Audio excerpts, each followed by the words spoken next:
తాకట్లో ఉన్న మీ బంగారాన్ని విడిపించి ఆ రోజు ఆన్లైన్ రేటుకి కొంటాం. Sharma gold company. హలో నమస్తే, వెల్కమ్ టు సుమన్ టీవీ. వినూత్న ఆలోచనలతో సరికొత్త ఆవిష్కరణలకు రూపమిస్తే ఎలా ఉంటుందో తెలుసా? సో ఒక యంగ్స్టార్ తయారు చేసిన రథాన్ని చూసి ప్రతి ఒక్కరు కూడా ఆశ్చర్యానికి గురవుతున్నారు. ఆశ్చర్యం ఏంటి, రీసెంట్గా డిప్యూటీ సీఎం పవన్ కళ్యాణ్ గారు కూడా తాను ఆవిష్కరించిన రథంపై స్వారీ చేస్తూ బహో అన్నారు.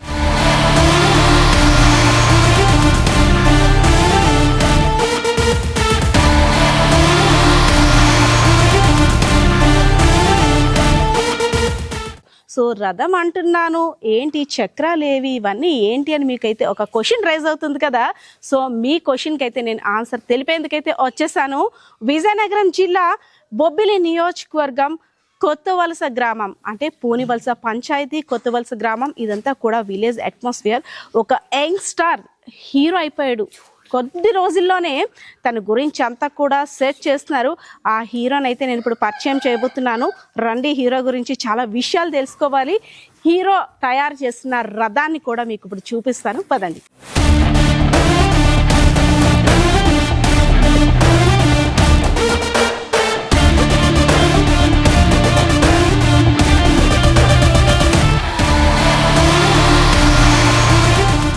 మనం ఈ ఏరియాలోకి ఎంటర్ అవ్వడానికి అసలు ఎంత స్ట్రగుల్ అయ్యామంటే, సరైన రోడ్స్ లేవు, ఏమీ లేవు. కానీ ఇలాంటి మారుమూల ప్రాంతాల్లో ఇలాంటి యంగ్స్టర్స్ని గుర్తించడం మామూలు విషయం కాదు.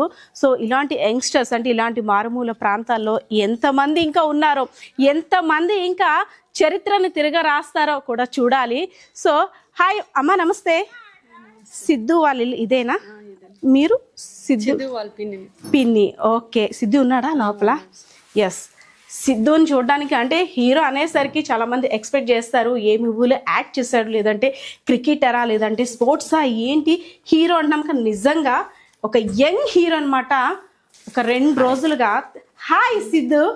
హాయ్, ఎలా ఉన్నా? బాగున్నా. First of all congratulations. Thank you. ఏంటి ఒక్క రోజులోనే ఒక పెద్ద స్టార్ హీరో అయిపోయావు. నాకు తెలిసి ఎలా అనిపిస్తుంది? చాలా మాట్లాడాలి. ఫస్ట్ ఆఫ్ ఆల్ మనం కూర్చుందాం.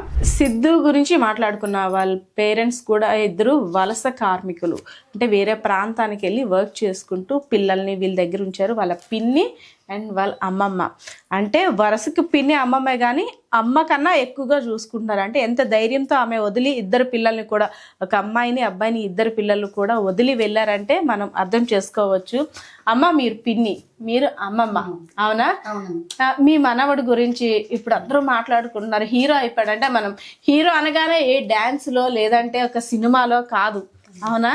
ఒక రథాన్ని మీరు చూసారా? రథాన్ని మీరు ఎక్కారా? రథం మీద ఎక్కించలేదా? అయితే 2-3 రోజుల్లో ఎక్కుతారనమాట. సో మీకు భయమా? అంత మనవడు, గట్స్ ఉన్న మనవడు దగ్గర ఇంకా భయమా? అసలు గాలి తీసేసారు. మాకైతే మాత్రం భయమా? భయానికి అడ్రస్ లేకుండా చేస్తాడేమో మనోడు, అవునా? కాదు, ఇక్కడ నుండి డిప్యూటీ సీఎం పవన్ కళ్యాణ్ గారి దగ్గరికి వెళ్ళి, అది కూడా నాట్ ఓన్లీ అక్కడ, ఇంకా అందరూ కూడా మీ సిద్ధు అంటే కదా, ఏదో తయారు చేసేటంటే కదా, అక్కడికి వెళ్ళాడంటే కదా, మీ సిద్ధు గురించి పేపర్లో వచ్చింది, టీవీలో వచ్చింది అంటుంటారు కదా. సో ఎలా అనిపిస్తుంది మీకు? అమ్మమ్మ అంటే అమ్మ కన్నా ఎక్కువ మీ దగ్గరే చిన్నప్పటి నుండి మీకు ఎంగు పట్టుకొని తిరిగి ఉంటాడు, అవునా? ఇప్పుడు కూడా ఆ ప్రేమ అలానే ఉంటుంది. మీ దగ్గరే ఉంటానంట, అంత అలవాటు, మీరు అంత బాగా చూసుకుంటారు, అవునా? సెలవులప్పుడు వెళ్ళలేదు. ఏమనిపిస్తుంది మీ మనవని చూస్తుంటే? ఏమనిపించదు, మా బాబు చదివించడం అంటే చదవలేదు, మరి నేను కొంచెం చదివించుకుందామని దృష్టి. అంతే. పిన్ని గారు, మీకండి పిల్లలు? మా సిద్ధు అంటే నాకు చాలా ఇష్టం. మా సిద్ధు అలాగా అంత ప్రయోజకుడు అవడం నాకు ఆనందంగా ఉంది. నాకు తెలుస్తుంది మీ కళ్ళల్లో ఆనందం. అంటే మీ కడుపును పుట్టకపోయినా అంతకన్నా ఎక్కువగా మీరు సాకుతున్నారు, వాళ్ళ అమ్మ కన్నా ఎక్కువగా. నేను రాగానంటే మీ ఆనందం చూస్తాను. వాళ్ళ అమ్మగారు ఉన్న అంత హ్యాపీగా ఫీల్ అవ్వరేమో, మీ యాంగ్జైటీ, మీ టెన్షన్. నేను సో ఎలా అనిపించింది? సిద్ధు వెళ్తున్నాడు కదా, ఎక్కడికి వెళ్తున్నావు నాన్న, ఏం చేస్తున్నావు, ఏంట్రా ఇదంతాను అనేసి అడుగుతుంటారా? చెప్తుంటాడు. అక్కడికి వెళ్ళొచ్చిన తర్వాత ఒక ప్రాజెక్ట్ ఏదో డీటెయిల్ చేయడానికి, ఎక్స్ప్లెయిన్ చేయడానికి వెళ్తుంటుంటారు బయట ఊరు. వెళ్ళొచ్చిన తర్వాత అక్కడ జరిగిందంతా షేర్ చేసుకుంటారు. చెప్పి ఏవి విషయం తెచ్చిన చెప్పినా తెచ్చి ఇంట్లో పెట్టి అమ్మ ఇది జాగ్రత్త, ఇది నాకు ఇంపార్టెంట్ అయిన విషయం, నాకు ఇంపార్టెంట్ అయినవి ఇవి అయితే మాత్రం పోగొట్టడానికి లేదు అని అన్ని తెచ్చి ఇంట్లో పెట్టి జాగ్రత్త కొంచెం అని చెప్తారు. అయితే మీ అబ్బాయి అక్కడికి అంటే అమరావతి అక్కడికి వెళ్ళి డిప్యూటీ సీఎం పవన్ కళ్యాణ్ గారి దగ్గరికి వెళ్ళి తన రథాన్ని చూపించి ఇంత ఫేమస్ అయ్యాడు. మీకు ఏమనిపించింది చూస్తే? వీడియోస్ చూపించాడా అక్కడ? చూపించాడు. అంటే పవన్ కళ్యాణ్ గారిని చూడాలంటే ఎక్కడి నుండో చూసి అబ్బా అని మనం ఫీల్ అయిపోతాం. అలాంటిది మన అబ్బాయి అక్కడికి వెళ్ళాడు. చాలా గొప్పగా గర్వంగా ఉంటది కదా. ఉంది, చాలా హ్యాపీగా ఉంది, చాలా ఆనందంగా ఉంది. అయితే బాబు వెళ్ళేటప్పుడు మనం చెప్తాం, నాన్న అక్కడికి వెళ్తున్నావు కదా, పలానా దగ్గర మన ఊర్లో ఒక సమస్య ఉంది కదరా, దాని గురించి చెప్పరా అన్నారా? ఏం చెప్పారు మీ ఊరు గురించి? మన ఊరు గురించి మన కనీసం దేనికి ఒక చదువుకోవడానికి కూడా వెళ్ళడానికి కూడా అంత ఇబ్బందుల్లో వెళ్తారు పెద్దమని. ఇక్కడ నుండి ఇంకా మరో పక్క ఊరు వెళ్ళాలి చదువుకోవడానికి. ఒక వర్షం పడినా వెళ్ళలేరు, ఒక ప్రతి దానికి ఇబ్బందులే. ఇక్కడ నుండి వెళ్ళాలంటే ఇక్కడ నుండి పెరుమాల్లోనే చదివాడు. చదివి అక్కడి నుండి రాజం వెళ్ళాడు చదవడానికి. మంచి ఇబ్బందులుగా పడి మా ఊరు కూడా మరీ దారుణంగా పడి చూసాను. ఆ ఇబ్బందుల్లోన చదివాడు. ఎలాగో బాగా చదివాడు. ఈ వరకు ఓకే. ఎడ్యుకేషన్ కి సంబంధించి నాన్న నీకు టైం సరిపోద్దా మరి? ఎంపీసీ అనేసరికి కొంచెం కష్టపడాలి. నెక్స్ట్ ఇంజనీరింగ్ అవన్నీ వాటి మీద దృష్టి పెట్టాలి కాబట్టి కొంచెం టైం కేటాయించాలి. దీంతో ఇది బ్యాలెన్సింగ్ చేస్తూ అది దాంతోపాటు మీకు ట్రావెలింగ్ ఎక్కువ టైం పట్టేటట్టుంది.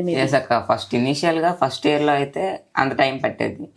సో ఇప్పుడు నేను ఎలక్ట్రికల్ సైకిల్ చేసుకున్న తర్వాత మీ రథం వచ్చేసిన తర్వాత ధైర్యం వచ్చేసి టైం ని కొంచెం మేనేజ్ చేసుకోవాలి. రథం చేసుకోవడానికి అయితే మాత్రం అమ్మ నాకు ఇలాగా పలాని ఇంత ఇబ్బందిగా ఉంది, నాకు కొంచెం డబ్బులు కావాలమ్మా అంటే అది ఎంతో ఇదయింది కాలని చెప్పేసి అమ్మ మనకాడ అంత స్థాయికి నాకు ఇది అవ్వలేదమ్మా, నాకు అక్కడ అన్ని డబ్బులు లేవమ్మా, ఈ సంవత్సరం ఆగు, నెక్స్ట్ సంవత్సరం నీకు ఇస్తాను, నువ్వు చేపించుకుందు, మరి ఇప్పుడు ఇబ్బంది పడకమ్మా అంటే నాకు ఎలాగైనా నాకు అదే కావాలి అమ్మ. మా అమ్మ అలాగనిసింది, అమ్మ నువ్వైనా నాకు అదే కావాలి, నాకు ఎంతో ఒక అంత కావాలని ఇబ్బంది పెట్టి మరి పిల్లలు ఫోన్ కావాలనో లేదంటే ఇంకేదో కావాలనో బట్టలు కొనమనో లేదంటే ఫుడ్ నాకు ఇది కొంటావా కొనవా అని భీష్మించి కూర్చుంటారు.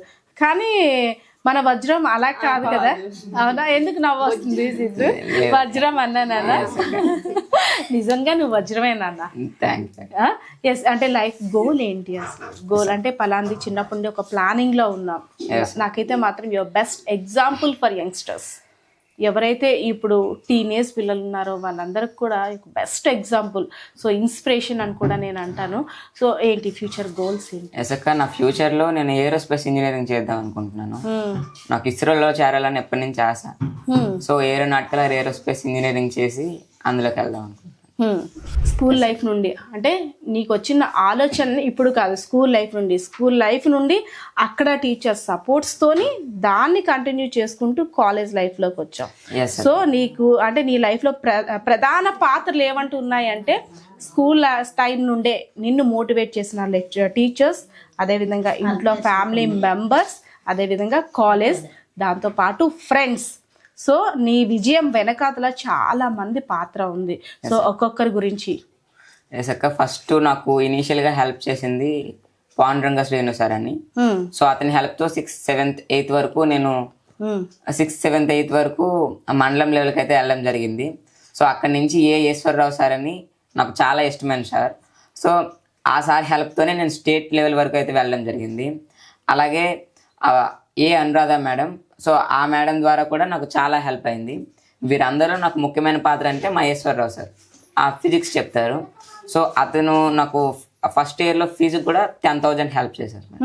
ఎస్, ఫైనాన్షియల్గా హెల్ప్ చేస్తారు. ఎప్పుడు ఏం కావాలన్నా చాలా అందుబాటులో ఉంటారు. ఓకే, మనం చాలా విషయాలు మాట్లాడేసుకున్నాం. ఫైనల్గా నీ ఊరి కోసం, మీ ఊరి ప్రజల బాగు కోసం నువ్వు అంటే ఫస్ట్ నీ తరపు నుండి ఒక అడుగు వేసావు. ఒక సైకిల్ని అంటే రథాన్ని కొత్తగా తయారు చేసి సో మా ఊరి కోసం ఇలాంటివి ఉండాలి, ఇంకా చాలామంది పిల్లలు విద్యకి దూరం కాకూడదు, ఎవరు కూడా అంటే ఇంత సఫర్ అవ్వకూడదు అని ఒక స్టెప్ ముందుకేసావు. సో మీలాంటి పిల్లలకి ఇంకా ఇలాంటి మారుమూల ప్రాంతాలు మన ఏజెన్సీ ప్రాంతాలు చాలా ఉన్నాయి.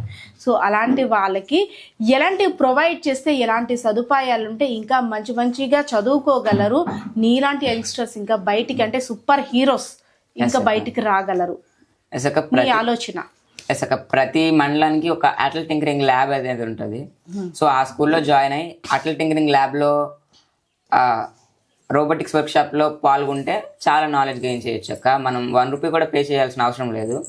సో ప్రతి ల్యాబ్ లో 20 lakhs వర్త్ ఎక్విప్మెంట్ మొత్తం ఉంటుంది. సో మనకు వచ్చిన ఐడియాని సబ్మిట్ చేసి ఆ ఐడియా సబ్మిట్ చేసిన తర్వాత దానికి కావాల్సిన ఎక్విప్మెంట్ మొత్తం ఇస్తారు. సో మనం అక్కడే తయారు చేసి అక్కడి నుంచినే నేషనల్ లెవెల్స్ వరకు వెళ్ళొచ్చు అక్క. ఎస్ అక్క.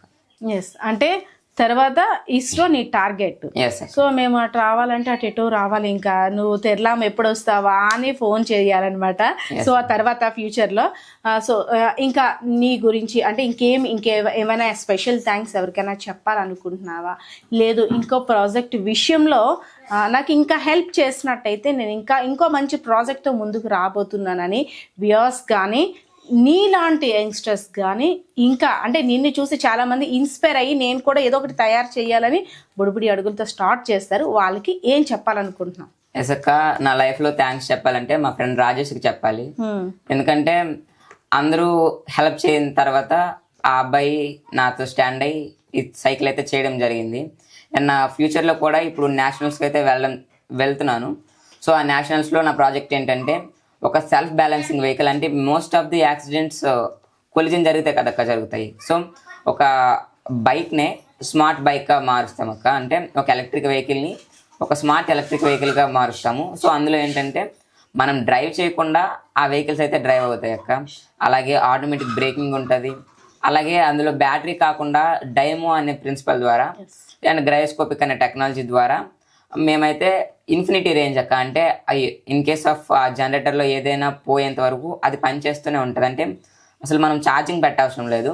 సో దీనికోసం నేను ఇన్వెస్టర్స్ని చూస్తున్నాను. ఆల్రెడీ ఆ GMRIT ల్యాబ్లో ఈ ప్రాజెక్ట్ అయితే చేస్తున్నాము. ఇంకొక 5-6 daysలో కంప్లీట్ అవుద్ది. దీన్నే నేషనల్స్ పట్టుకొని వెళ్తాము. సో ఎవరైనా ఇన్వెస్టర్స్ ఇంట్రెస్ట్ ఉంటే కాంటాక్ట్ అవ్వచ్చు. ఒకసారి కెమెరామెన్ శివ గారు నా వెనక ప్యాన్ చేయండి, ఒకసారి చూపించండి. వీళ్ళంతా కూడా సరదాగా సిద్ధుని చూడటానికి, తన ఇంటర్వ్యూ చూడటానికి చాలా కుతూహలంగా చూస్తున్నారు, చాలా ఇంట్రెస్టింగ్గా. ఎందుకంటే నేను అన్నాను కదా ఒక మారుమూల విలేజ్, ఈ అబ్బాయిని అంటే కలవడానికి రావడానికి కూడా సరైన ప్రాపర్ వే కూడా సరిగ్గా లేదు. చాలా ఇబ్బంది ఏంటమ్మా, చదువులు కూడా చదవడానికి చాలా ఇబ్బంది. వర్షం పడ్డదంటే పిల్లలు మొత్తం ఇంటి దగ్గర ఉండిపోతారు. నడ్డానికి కూడా బాగోదు, నడ్డానికి కూడా బాగోదు. తోటలు మరీ భయంగా ఉంటది. వర్షం పడ్డదంటే ఆ రోజు స్కూల్ సెలవులు. ట్రాన్స్పోర్టేషన్ ఫెసిలిటీస్ ఏమి ఉండవు అక్క. ఇక్కడ నుంచి ఒక 5 kilometers రేడియస్ వరకు. సో మనకు ట్రాన్స్పోర్టేషన్ ఫెసిలిటీస్ కావాలంటే ఇక్కడ నుంచి 5 kilometers వెళ్ళిన తర్వాత. సో ఇక్కడ మన సిద్ధుతోని మనం ఇంటరాక్ట్ అయిన తర్వాత తను కొత్తగా రూపొందించిన రథం ఒకటైతే సమస్యలు, తనలా చాలామంది ఊర్లో సమస్యలు పడకూడదు, వర్షం పడితే చదువుకి వెళ్ళలేము, ఈ చీకటి పడితే ముఖ్యంగా ఆడపిల్లలు లోపలికి రాలేరు, బయటికి వెళ్ళలేరు, ట్రాన్స్పోర్ట్ ఫెసిలిటీస్ అంటే ఇలాంటి ఎంతమంది సిద్ధులు సఫర్ అవుతున్నారో మనం ఆలోచించవచ్చు. సిద్ధు అంటే ముందు నుండి కూడా ఫిజిక్స్ సబ్జెక్ట్లో తను ఎన్నంటూ ఉంటూ నువ్వు ఏదో ఒకటి సాధిస్తావు, సాధించగలవు అంటూ తనకి ఒక ధైర్యాన్ని ఇచ్చిన ఒక స్పెషల్ టీచర్ అంట. సిద్ధు రాగానే ఫస్ట్ నాన్న ఇంత రేంజ్కి ఎలా వచ్చావు అసలు, అంటే ఇక్కడ నుండి అక్కడికి నువ్వు ఎలా క్లిక్ అవ్వగలిగావు అంటే ఆ టీచర్ పేరు చెప్పారు. సిద్ధు నీ నోటితోటి అంటే ఆ మేడం ఆనందాన్ని చూడాలి నీ మాటల్లో. ఎస్ మేడం, మా నాగమల్లేశ్వరి మేడం బయాలజీ చెప్తారు. ఓకే. సో ఆ మేడమే నన్ను mandal level, district level, even state లెవెల్కి కూడా ఆ మేడమే నాతో స్టాండ్ అయితే తీసుకెళ్లారు. ఎస్ మేడం, ఆ మేడంకి స్పెషల్ థ్యాంక్స్ చెప్పాలనుకుంటున్నాను. సిద్ధు వాళ్ళ ఏరియా పీపుల్ అంతా కూడా చూడండి, స్టూడెంట్స్ అంతా కూడా సిద్ధుని తన దగ్గర నుండి వచ్చిన టాలెంట్ని, తను ఇన్వెన్షన్ చేసిన రథాన్ని చూసి వీళ్ళంతా కూడా మా ఊరి సిద్ధు అక్కడికి వెళ్ళి డిప్యూటీ సీఎం గారి చేతుల మీదుగా ప్రశంసలు అందుకోవడమే కాదు, తను తయారు చేసిన రథం మీద కూడా డిప్యూటీ సీఎం విహారం చేశారు. సో మా సిద్ధుని ఇన్స్పిరేషన్గా తీసుకొని మేము కూడా ముందుకు వస్తాం, మేము కూడా సరికొత్త ఆలోచనలు ఆవిష్కరిస్తామంటూ ఉన్నారు. సో వీళ్ళతో ఒకసారి మాట్లాడదాం. హాయ్, మీరంతా ఏ ఊరు? అమ్మో, చాలా స్ట్రాంగ్ ఎనర్జెటిక్ గా ఉన్నారు. ఏంటి సిద్ధు అసలు ఏం చేశాడు, అక్కడ వరకు వెళ్ళాడు ఏంటి? సిద్ధు అనే ఎలక్ట్రిక్ బైక్ చేశాడు. ఓకే. అంటే తను చేయడానికి గల కారణం ఏమిటంటే, మేము ఇక్కడ నుంచి 3 కిలోమీటర్స్ నడిచి చదువుకోవడానికి వెళ్ళాలి. మేము 6th to 10th వరకు పెరుమాల్లో చదువుకొని నడిచి వెళ్తాం రోజు. మేము అక్కడికి వెళ్ళినా నడుచుకుని వెళ్ళడం వల్ల మాకు చాలా టైం పట్టేసి అటెండెన్స్ కూడా అందేవాళ్ళం కాదు, క్లాసెస్ కూడా చాలా మిస్ అయ్యేవాళ్ళం. టీచర్స్ తిట్టేవారు, పనిష్మెంట్ కూడా ఇచ్చేవారు. కానీ కొన్ని రోజులకి మా పరిస్థితి తెలిసి టీచర్స్ కూడా ఏమనేవారు కాదు. ఇప్పుడు సిద్ధు అనే కాలేజ్కి GCSలో చదువుతున్నాడు. తను ఇక్కడి నుంచి నడుచుకొని మళ్ళీ బస్ మీద వెళ్ళాలని అంటే చాలా కష్టంగా ఉండేది. తన క్లాసెస్ కూడా మిస్ అయ్యేవాడు. తను ఫస్ట్ నుంచి 6th to 10th వరకు చాలా ప్రాజెక్ట్స్ చేసి స్టేట్ లెవెల్ వరకు వెళ్ళాడు.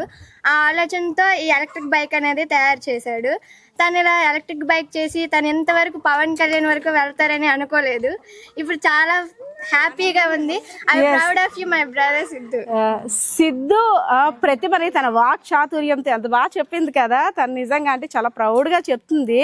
సో అంటే సిద్ధు అక్కడ వరకు వెళ్ళాడు కదా, మన ఊరు అబ్బాయి మీకు ఎలా అనిపిస్తుంది? మనం ఎప్పుడు వెళ్తాం, మనం ఎప్పుడు కొత్త కొత్త ఆవిష్కరణలు చేస్తా, ఎప్పుడు వెళ్తాం అనిపించిందా? మీకు కూడా అనిపించిందా? ఏమనిపించింది? ఇలాంటివి ఎన్నెన్నో చేయాలి అని అనిపించింది. ఎవరు చేయాలి? మన అన్నయ్యతో పాటు మనం కూడా. అవునా? సో అంటే మీరంతా రోజు స్కూల్కి వెళ్తున్నారు కదా, ఇది ఏ ఊరు అన్నారు? జే కొత్త వలస, తెర్లా మండలం. ఓకే. సో ఇక్కడ మెయిన్ ప్రాబ్లం ఏంటి అసలు? ఎందుకు సిద్ధు ఇదంతా కనిపెట్టాల్సిన అవసరం ఏమొచ్చింది? అంటే మాదొక మారుమూల గ్రామం అనమాట. ఎవరికి తెలియదు, మాకు ఇక్కడ ఎలాంటి ఫెసిలిటీస్ లేవు. స్కూల్కి వెళ్ళి చదువుకునే స్కూల్ ఫెసిలిటీ కూడా లేదు. ఓన్లీ ఇక్కడ ఎలిమెంటరీ స్కూల్ వరకే ఉంది. దానివల్ల మనం వేరే ఊరు వెళ్ళి చదువుకొని మళ్ళీ సాయంత్రం వచ్చేసరికి చీకటి పడుతుంది. అదే ఆడవరకు అయితే ఇంకా కష్టంగా ఉంటుంది. దాని ఆలోచన మీద సిద్ధు అని ఇలా తయారు చేశాడు. ఇలాంటి సిద్ధు అని ఇంకెన్నో చేయాలని కోరుకుంటున్నాం. ఇంకా మేము సిద్ధాన్ని ఇన్స్పిరేషన్గా చేసుకున్నాం. మీరు ఒకటి అడగొచ్చు, మీరు కూడా ఇలాంటివి చేయాలని లేదా అని. అందరూ ఇలాంటివి చేస్తే సిద్ధు అనే స్పెషల్ ఏముంటుంది? అవునా? అంటే సిద్ధు అనే చేసిన దానికన్నా మించి మనం చేయాలని మనలో ఆశ ఉండడం తప్పు. చేస్తే ఎలా ఉంటుంది, ఒక్కొక్కరిలో ఒక్కొక్కటి ఉంటుంది. అవును, సిద్ధు అనే ఊర్లో ఈ ప్రాబ్లం ఉంది కాబట్టి ఇంకో ప్రాబ్లం ఏదో ఉండే ఉంటుంది గురించి అందరూ డిస్కస్ చేయొచ్చు. మన ఊరు గురించి ఏదైనా చేయాలని ఆలోచన. ఓకే, మీ సిద్ధు అన్నికి ఏం చెప్తారు? మీరంతా కూడా ఎలా అప్రిషియేట్ చేస్తారు? సిద్ధు అన్నికి ఫస్ట్ ఆఫ్ ఆల్ కంగ్రాచులేషన్స్ చెప్తారు. ఎందుకంటే ఇంకా మరెన్నో ఇలాంటి ప్రాజెక్ట్స్ చేసి మన ఊరిని ఇంకా పైకి తీసుకెళ్తారని అందరికీ తెలియజేస్తారని కోరుకుంటున్నాను.